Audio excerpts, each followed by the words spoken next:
Question number 57। सभी अभी screen पर ध्यान दो। अमित नलिन, और अभी इसमें आप ये भी देखना, जो पैटर्न मैं बताऊंगा उसी पैटर्न से सॉल्व करने की कोशिश करनी है। Okay, because you should need to solve the question with minimum time. ज्यादा टाइम अगर आप इस क्वेश्चन में ले लोगे तो फिर क्वेश्चन पेपर पूरा करना मुश्किल हो जाएगा। ओके, तो मेक श्योर कि आप कम से कम टाइम में इसको सॉल्व करिए। अमित और अनिल दो पार्टनर हैं, 2:1 का रेशियो है। सो अमित एंड अनिल दो पार्टनर हैं और इनका रेशियो है 2:1 का। उनकी बैलेंस शीट गिवन है। अंकित को इन्होंने एडमिट किया है, and for Ankit bring 1 lakh of capital and 60,000 of goodwill, right. तो इसमें फर्स्ट ऑफ ऑल हमें रिवोल्यूशन अकाउंट बनाना है, तो हम एक छोटा सा रिवोल्यूशन अकाउंट बना लेते हैं। एज ऑन, जो भी डेट है वो डालोगे, particulars amount and particulars amount, ठीक है। इसके अलावा हम बनाएंगे पार्टनर्स कैपिटल अकाउंट। वैसे इस क्वेश्चन में 2 पार्टनर्स हैं और एक एडमिट हो रहा है, तो 3 पार्टनर्स हो गए। तो इट्स पर्टिकुलर अमित, अनिल, अंकित, वापस पर्टिकुलर्स अमित, अनिल और अंकित। दिस इज अमित, अनिल, अंकित, अमित, अनिल और अंकित।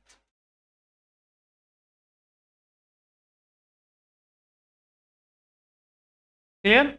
ये हमने एक फॉर्मेट बना लिया, और ये क्वेश्चन करने से पहले हम बना लेंगे कि हमें क्वेश्चन में एक्चुअली करना क्या है, और उसके बाद हम क्वेश्चन सॉल्व करना शुरू करेंगे। अब इसमें एक और चीज कही गई है, जो अंकित है वो एडमिट हुआ है 1 lakh rupees of the capital and 60,000 of goodwill for 1 for share. कहीं पर भी कुछ नहीं बोला गया कि ये 1 फॉर शेयर किससे कितना ले रहा है।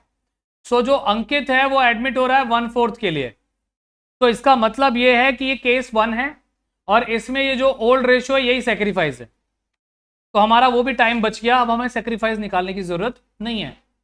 जो फर्स्ट एंट्री होगी हमारी, that is bank account debit. ये आपको करके दिखाना होगा। Bank account debit to Ankit's capital and to premium for goodwill. तो अंकित इसका 1 लाख है एंड प्रीमियम फॉर गुडविल है 60,000। टोटल हमारे बैंक में 1,60,000 आ गया। Is that clear? ये हमने अभी एंट्री की है, पहली एंट्री हुई है। सेकंड चलते हैं, तो आगे बोला गया है और कुछ है नहीं। इसमें हम एक दूसरी एंट्री क्या करते हैं, premium for goodwill account debit कितना है 60,000, and this should be distributed to Amit और अनिल, ठीक है। इन विच रेशियो? 2:1, तो 40,000 एंड 20,000। ओके, इसको पास ऑन भी करेंगे, बट अभी के लिए हम छोड़ सकते हैं, पहले हम सारी एंट्री कर लेते हैं। अगली एंट्री है machinery to be depreciated to 1,20,000। Machinery गिरकर 1 लाख एप्रिशिएट है, सॉरी, मशीनरी की वैल्यू 20,000 इंक्रीज हुई है, तो हमें एक तो फायदा हो गया, तो हम इधर डाल देंगे बाय मशीनरी अकाउंट। कितना इंक्रीज हुआ? 20,000। बेटा 2 है ना, 2 है, 1 लाख से बढ़ के 120 हो गया, तो 20 बढ़ा है। ओके, अगर बाय भी होता ना, मैं 2 बार क्वेश्चन पढ़ता। क्यों? 1 लाख की मशीन 1,20,000 से बढ़ गई, मतलब 2,20,000 हो गई। थोड़ा अनफॉर्चुनेट होता है, इतना जल्दी नहीं होता ये, तो चेक कर लो, वेरीफाई कर लो कि सच में ऐसा हो रहा है क्या। बहुत बड़ा डेटा है तो, ठीक है। सेकेंडली, अगर इसमें बैलेंस शीट भी बनाने का होता, तो मैं बैलेंस शीट में मशीन की वैल्यू ऐड करके लिख देता, मतलब 1,20,000 लिख देता। अभी आगे, the value of building is appreciated by 10%। Building को 10% इंक्रीज कर दो, तो 15,000 बिल्डिंग भी इंक्रीज हो गया। सो बाय बिल्डिंग अकाउंट कितना? 15,000। Stock to be found over valued by 4000, ये पाया गया कि स्टॉक जो है वो ओवर वैल्यूड है 4000 रुपए से, मतलब हमने 4000 रुपए इसको ओवर वैल्यूड पुट ऑन किया हुआ है, ओके, रिवैल्यूएशन को, ओ सॉरी स्टॉक को, ठीक है। So stock 4000, general reserve will continue to appear in the book of the reconstitution from the original value, that means do not disturb general reserve। दो cases बताए थे इसके मैंने, जब कुछ नहीं कहा जाता है तो आप ओल्ड रेशो में बांट देते हो, अभी बोला गया डू नॉट डिस्टर्ब, तो आपको इसके लिए क्या करना पड़ेगा, गेनिंग टू सैक्रिफाइस। गेन कौन कर रहा है, अंकित, सैक्रिफाइस ये दोनों कर रहे हैं। So Ankit capital account debit to Amit and to Anil, आपको कैपिटल अकाउंट प्रॉपर लिखना पड़ेगा। अब इसमें वैल्यू अगर हम देखें तो जनरल रिजर्व की वैल्यूएशन है 12,000, तो 12,000 का 1/4 3,000 यहां आ जाएगा एंड 2,000 यहां पे और 1,000 यहां पे। इज दैट क्लियर बेटा, समझ में आया? ओके, नेक्स्ट है हमारा provision for doubtful debts to be created 5% on debtor. Debtor है आपका 60,000, 60,000 का 5% कितना होगा, 3,000, तो आपको 3,000 का लॉस हो गया, यहां लिखा जाएगा provision for doubtful debts 3,000। Clear बेटा? Creditor were unrecorded to the extent of 1,000, 1,000 का क्रेडिटर आपने रिकॉर्ड नहीं किया है तो रिकॉर्ड कर दो, तो to creditors account 1,000। Is that clear? हमने सारी एडजस्टमेंट कर ली, बट मैं अभी कुछ क्लोज नहीं करूंगा, ठीक है। मैंने सारी एडजस्टमेंट करने के बाद हम क्या करेंगे, बैलेंस शीट पे जाएंगे। सबसे पहले लिखा हुआ है क्रेडिटर, अगर बैलेंस शीट होती तो हम एज इट इज क्रेडिटर लिख देते बैलेंस शीट में, बैलेंस शीट बनाना नहीं है तो नहीं लिखेंगे।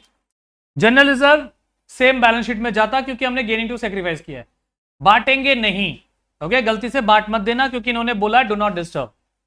कैपिटल अकाउंट 1,80,000 है तो ये आ गया आपका बाय बैलेंस बीडी 1,80,000 एंड 1,50,000। कोई डाउट यहां तक किसी को?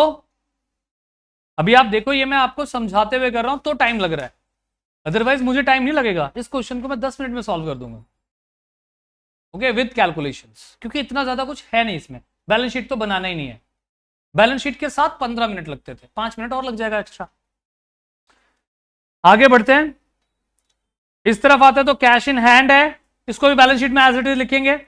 कैश एट बैंक अब आपका 45 प्लस ये 160 भी आ गया ना आपके पास, तो अगर आप बैलेंस शीट बनाते तो 160 ये आ गया आपके पास और आप 45,000 आपके पास ऑलरेडी था, तो 2,05,000 का बैंक होता, लेकिन अभी हमें इसका कोई कंसर्न नहीं है क्योंकि हम बैलेंस शीट बना ही नहीं रहे, ठीक है।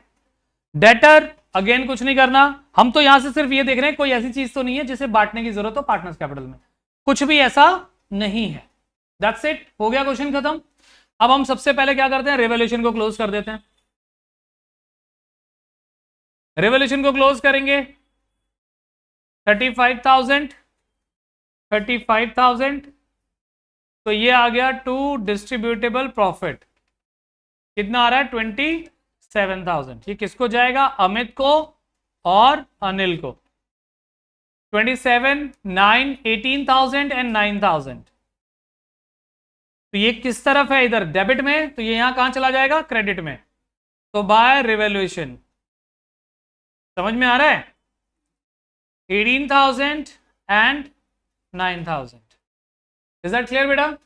ओके, आगे बढ़ते हैं। अब हम इस जनरल एंट्रीज जो हमने की हुई है इसको भी पास ऑन कर देंगे। यहां मुझे अंकित का कैपिटल क्रेडिट होता हुआ दिख रहा है, तो अंकित के कैपिटल को क्रेडिट कर देंगे, हम लिखेंगे बाय बैंक,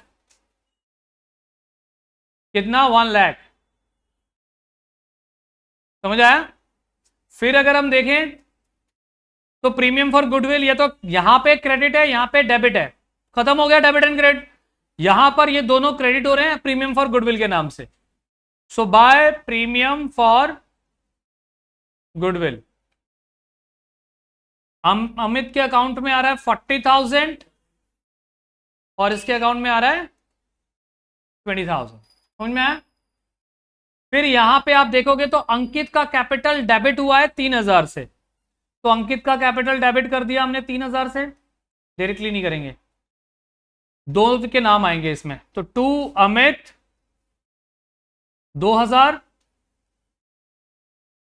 टू अनिल 1,000, 3,000 आ गया ना डेबिट में।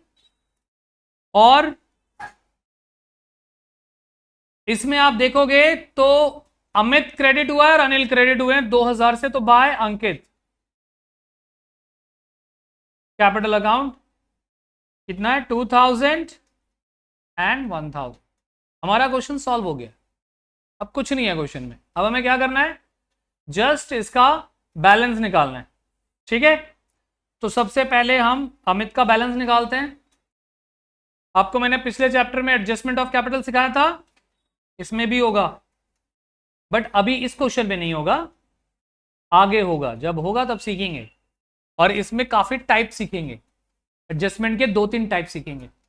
पिछले वाले में तो एक ही था, है ना, कैपिटल से निकाल लो और वो बांट दो। इसमें वो भी है और उसके अलावा भी है। अब अगर हम इसका कैलकुलेशन करते हैं, सो 2,40,000 यही हुआ ना, तो 2,40,000 और कुछ है नहीं, तो यहां पे आप लिख दोगे to balance CD 2,40,000। Same for this 9 और 1 10 60 1,80,000, तो 1,80,000, यहां पे भी आ गया 1,80,000। और अंकित का करेंगे, सो इट्स 1,00,000 में से 3,000 माइनस हो गया, तो ये आ गया 97,000। यहां नहीं छोड़ना, इसको आपको नीचे लिखना पड़ेगा बाय बैलेंस BD। यहां पर आप 240 1,80,000 एंड 97,000। समझ आया? तो ये बिल्कुल इजी क्वेश्चन था, कुछ ऐसा था नहीं इसमें।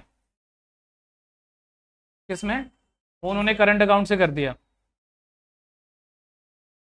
उन्होंने ये वाली जो कैपिटल किया करंट अकाउंट से कर दिया, है ना।